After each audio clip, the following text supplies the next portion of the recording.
Salut la foule, vous êtes sur la chaîne de Sombreval Design et on fait un rapide point sur mon actualité et diverses autres choses. Alors afin de contenter les contents et les mécontents, donc ceux qui veulent savoir ce que je fais et ceux qui en ont un peu rien à foutre, je vais faire un rapide chapitrage de la vidéo. Donc on va parler de mon actualité des 2 dernières semaines. On va parler très rapidement de l'expo que j'ai fait en juillet, donc Réminiscence et Fantaisie graphique. Un point rapide sur mon actu des prochaines semaines, voire des prochains mois. On va parler de la prochaine date, donc la prochaine expo, qui se déroulera en novembre. On évoquera 2014, je ferai un rapide point sur le Graphblog en vidéo qui n'a plus beaucoup tourné depuis ces derniers mois et je vous expliquerai un peu pourquoi. Et enfin, si j'ai encore un peu de temps, un rapide aparté sur un sujet qui me tient à cœur, mais qui n'a rien à voir avec mes activités en général. Ces 2 dernières semaines, j'étais en déplacement sur 2 endroits, donc il y avait la fête médiévale de Boussu, où j'étais en compagnie de Marc Poelmans, donc l'Arsenal du Capitan, qui est un vendeur de jouets sur les fêtes médiévales, qui m'a permis d'avoir un stand sur la fête médiévale de Boussu et de pouvoir tester un peu mon impact, entre guillemets, sur le public d'une fête médiévale. Alors, l'expérience a été intéressante parce qu'un impact, j'en ai un. Bon, bien souvent, c'était les filles et les adolescentes qui étaient intéressés par ce que je produisais, les garçons étant plutôt tournés vers les épées en bois et les hommes en carton de marque, qui sont de très bonne facture hein, et qui sont quand même très très attirants pour des enfants. Donc ça m'a amené à réfléchir un peu, et puis Marc m'a donné énormément de conseils, comme apprendre à mieux me vendre, à être plus détendu, et aussi adapter ma production par rapport à ce public. Donc il m'a donné tout un tas de conseils et vous verrez ça par la suite. La deuxième date que j'avais aussi, c'était la fête du miel à Saint-Léger. Alors cette date m'a été confiée par Jean-Denis Lichtfuss, alias JDLus, qui organise le salon Concept Art qui aura lieu à Aubange ce week-end. Et c'était une toute première pour moi. Donc j'étais un peu inquiet au début quand je suis arrivé, quand je me suis installé. Je me dis, bon, bah, vu l'endroit que c'est, il y aura quasiment personne. Et les journaux n'avaient pas menti. Chaque année, la fête du miel a un succès formidable et grandissant. Et cette année n'a pas fait exception de la foule. J'en ai vu. Et d'ailleurs, les photos que j'ai publiées sur Facebook le montrent. Hein, il y avait quand même pas mal de monde. Et en même temps, qui dit pas mal de monde, j'ai eu pas mal de monde intéressé, j'ai eu énormément de bonnes discussions, très très intéressantes.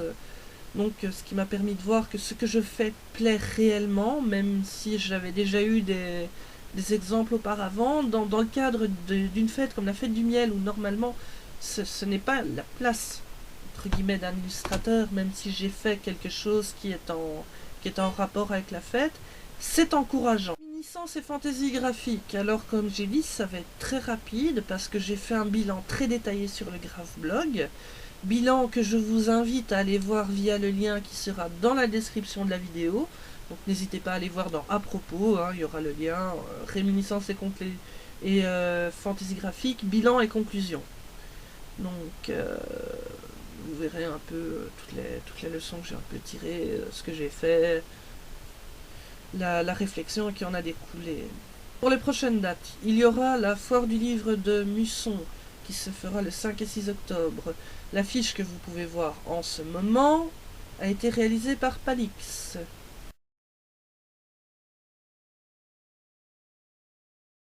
Donc je serai en compagnie de 10 autres illustrateurs, dont Bertrand Welz, que je connais de par mes deux premières participations au Festival BD, et Alexis van der Missen, dont j'ai vu le vernissage, j'ai participé à son vernissage vendredi passé en tant que spectateur. Et en parlant de festival BD, il aura lieu le 19 et 20 octobre au hall polyvalent d'Arlon comme d'habitude. Il y a un événement Facebook auquel vous pouvez vous inscrire, donc je serai bien présent comme chaque année. Hein. L'affiche que vous pouvez voir en ce moment,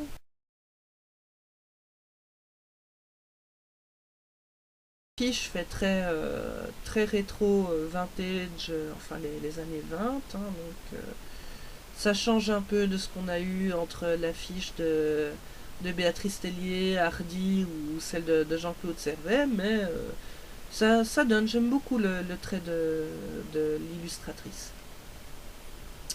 Suite au festival BD, donc une dizaine de jours après, il va y avoir le Japan Expo Belgium. Japan Expo Belgium, je voulais déjà y participer l'année passée, mais j'avais pas pu pour diverses raisons. Et puis là, bah, ça, c'est fait.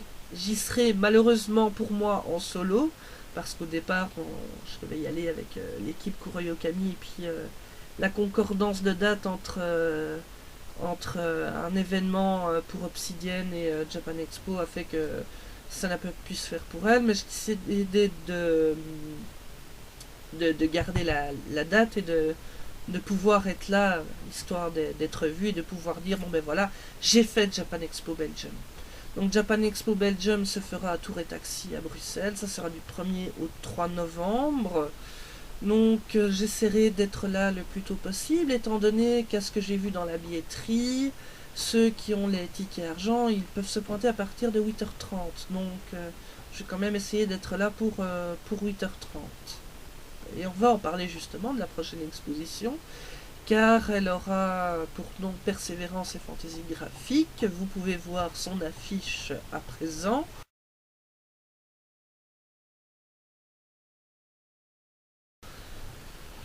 Cette affiche qui est justement beaucoup dans le style de la première et de la deuxième, afin de montrer que ça reste toujours de ma patte, mais que ça évolue au fil du temps. C'est un peu comme une personne avec le temps, elle ne change pas, elle évolue, hein, elle s'améliore, mais elle ne change pas réellement.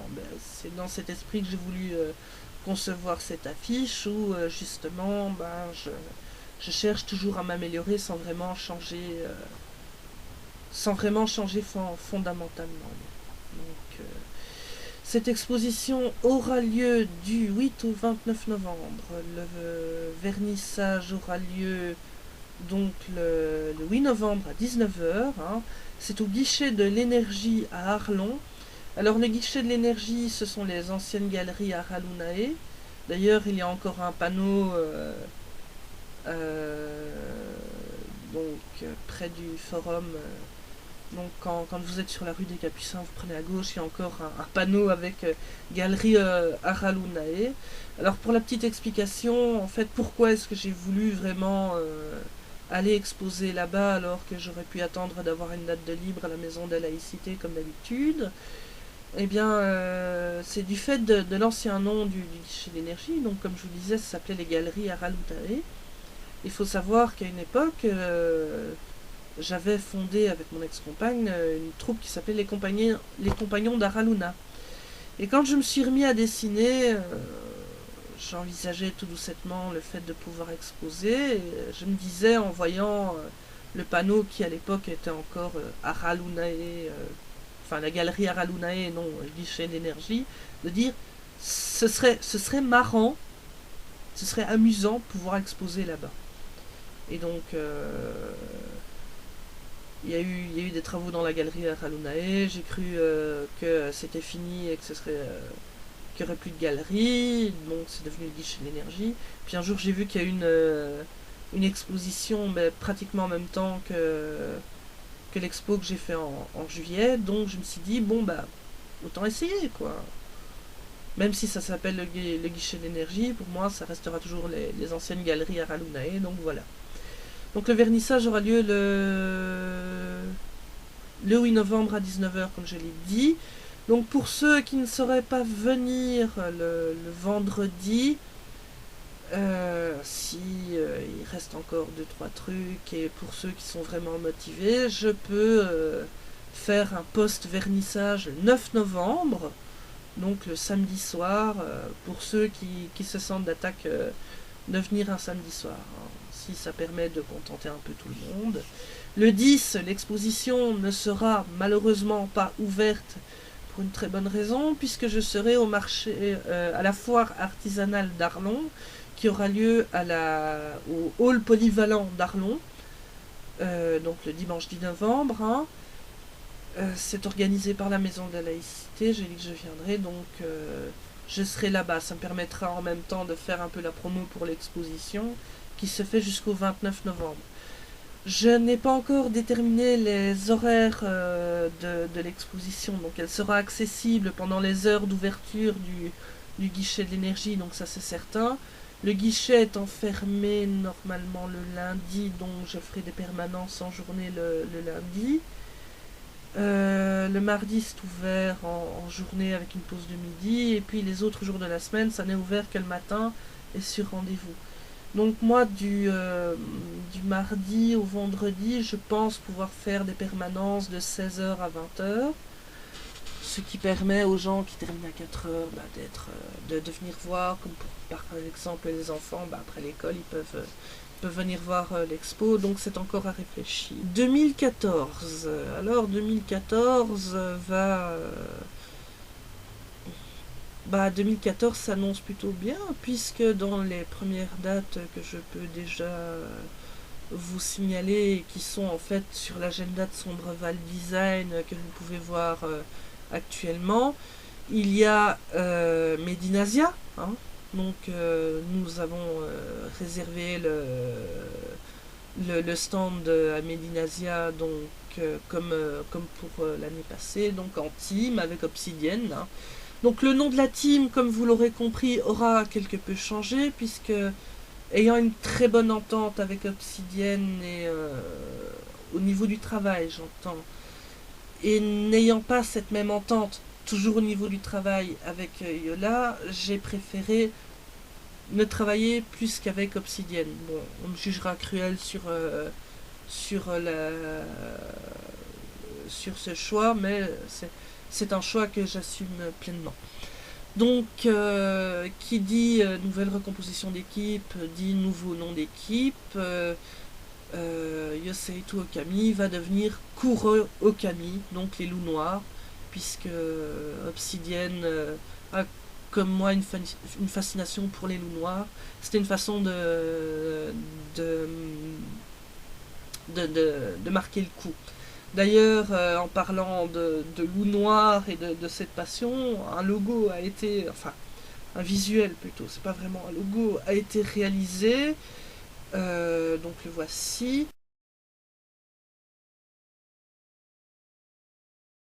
Ce visuel va être encore un peu amélioré parce qu'il manque deux trois petites choses, mais ça je dois voir ça avec Obsidienne.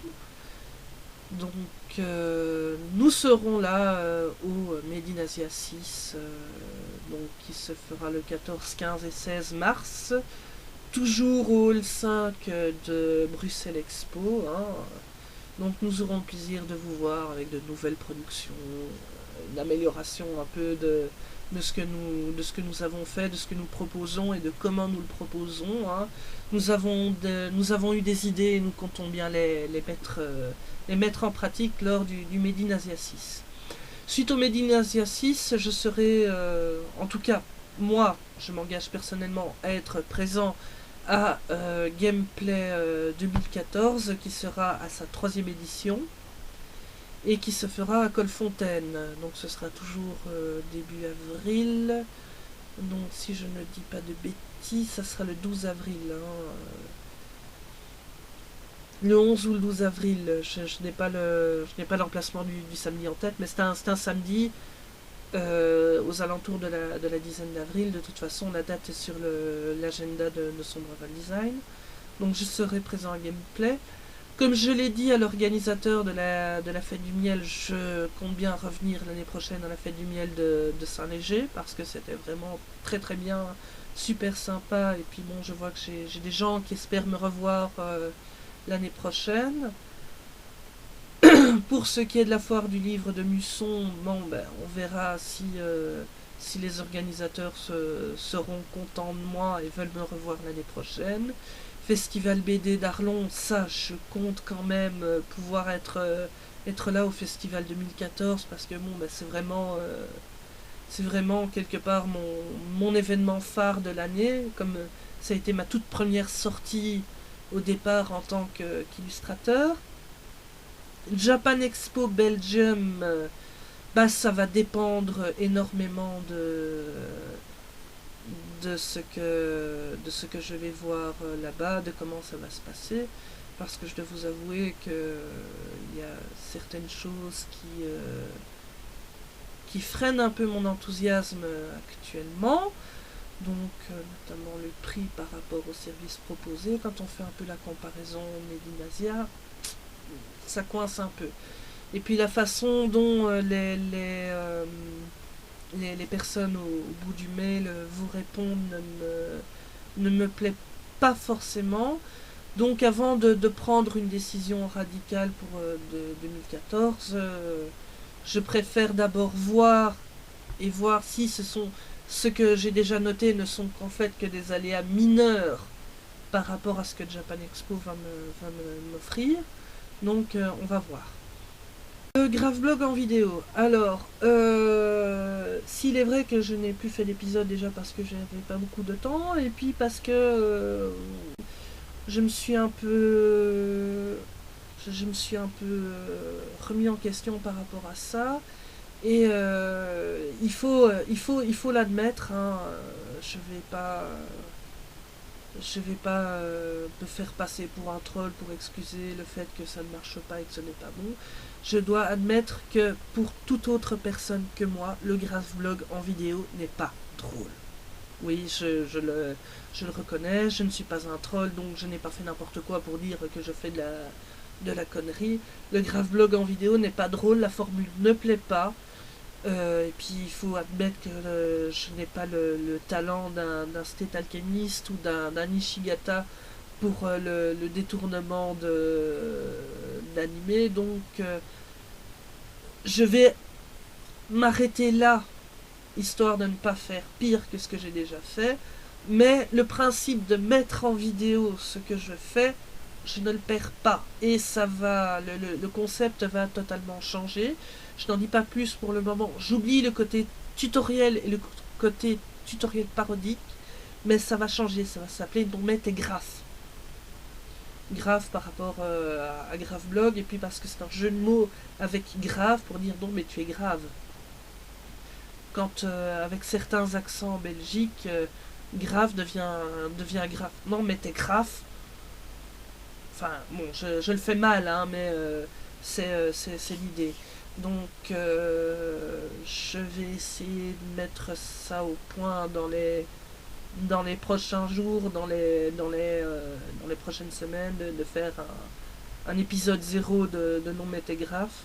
Je pensais au départ passer à la chiffre, à la numérologie 3 pour rester dans la continuité du Graveblog en vidéo, mais dans la mesure où ce n'est pas du tout la même chose, je préfère repartir de 0 et puis voir si ça va, si ça fonctionne, si ça plaît.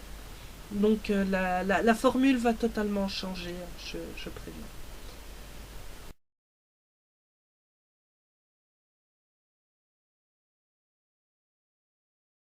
Un petit aparté que je trouve très très important pour moi. Donc il faut savoir actuellement que, pour info, je suis d'Arlon, hein, je vis à Arlon. Et à Arlon actuellement on vit une heure pas très très joyeuse. Donc le groupe Vivalia, qui gère les hôpitaux dans la province de Luxembourg, parce que oui, il y a un Luxembourg belge, il y a le Luxembourg luxembourgeois, donc le Grand-Duché, et il y a un Luxembourg belge qui est la province de Luxembourg, dont Arlon est le chef-lieu. Et je précise justement que Arlon en est le chef-lieu pour étayer un peu mon discours. Donc l'hôpital d'Arlon est menacé. Vivalia veut restructurer les soins de santé dans le sud Luxembourg en créant un super hôpital dans la région de Morlinfin. Alors Morlinfin, c'est la cambrousse totale, c'est une quarantaine de kilomètres d'Arlon. L'excuse étant de Vivalia de dire que c'est pour améliorer, alors qu'en fait, quand on regarde, c'est simplement que l'hôpital de Marchand-Famenne ne se porte pas très bien. La société Vivalia veut faire encore plus de bénéfices sur le dos sur le dos des patients. Et l'hôpital d'Arlon, comme l'hôpital de Virton et l'hôpital de Libramont, ferait une sacrée concurrence à ce super hôpital à Morlin-Fin, et c'est pour ça qu'ils veulent démanteler les hôpitaux d'Arlon, Virton et Libramont. Donc, ceci est une mesure totalement inacceptable, tellement inacceptable que même les élus arlonnais se mobilisent pour conserver l'hôpital d'Arlon. Et une marche silencieuse va avoir lieu demain, demain 21 septembre, où les gens vont se réunir à la place Léopold. Donc si vous êtes d'Arlon, que vous me regardez, je vous invite à y être. Malheureusement pour moi, ayant déjà quelque chose de prévu, je ne pourrai pas être présent, mais à défaut de pouvoir être là de corps, je serai là d'esprit, parce que j'aime Arlon, et ma ville, entre guillemets, mérite de garder son hôpital, parce que son hôpital, mine de rien, a été là quand moi j'ai eu des soucis. Quand j'ai fait mon inflammation abdominale, j'étais bien content d'avoir les urgences arlonnaises pour savoir un peu ce qui se passait avec mon bide. Hein. On s'inquiétait quand même à l'époque, on a cru que c'était une suspicion d'appendicite. Quand je me suis cassé la main, j'étais bien content de pouvoir me rendre à pied aux urgences entre minuit et 1h du matin pour savoir au final que ma main était cassée et que je devais me faire plâtrer. Donc ce super hôpital à Morlin-Fin, c'est de la connerie, j'ai pas peur d'utiliser le mot. Déjà parce que, soi-disant, ils veulent tout concentrer en une région, mais ça ne fera rien du tout. Les Arlonnais, qu'est-ce qu'ils vont faire? Ils vont aller chercher le premier hôpital passer la frontière. Ça sera soit celui de Esch-sur-Alzette, ou alors celui de Mont-Saint-Martin. Donc faut arrêter le délire, c'est juste une histoire de pognon. Vivalia veut s'en mettre plein les fouilles, et ce n'est pas acceptable. Et de même qu'un chef-lieu de province comme Arlon, sans hôpital, c'est un non-sens. Arlon est un chef-lieu, elle doit avoir son hôpital, il est hors de question qu'il soit démantelé. Donc si vous voulez soutenir ce mouvement, n'hésitez pas à participer à la marche silencieuse qui aura lieu demain à partir de 10h. Sur ce, je vous invite à reprendre une activité plus que normale, et je vous dis à bientôt pour le trailer de l'exposition Persévérance et Fantaisie graphique, car il va bientôt sortir. J'ai fait les prises de vue hier et je vais monter tout ça avec la belle musique. Sur ce, je vous dis à bientôt et je vous excuse pour ma voix, le bruit. J'ai tout un tas de soucis actuellement. Visiblement, j'ai chopé une saleté avec les conditions climatiques actuelles. Donc, voilà.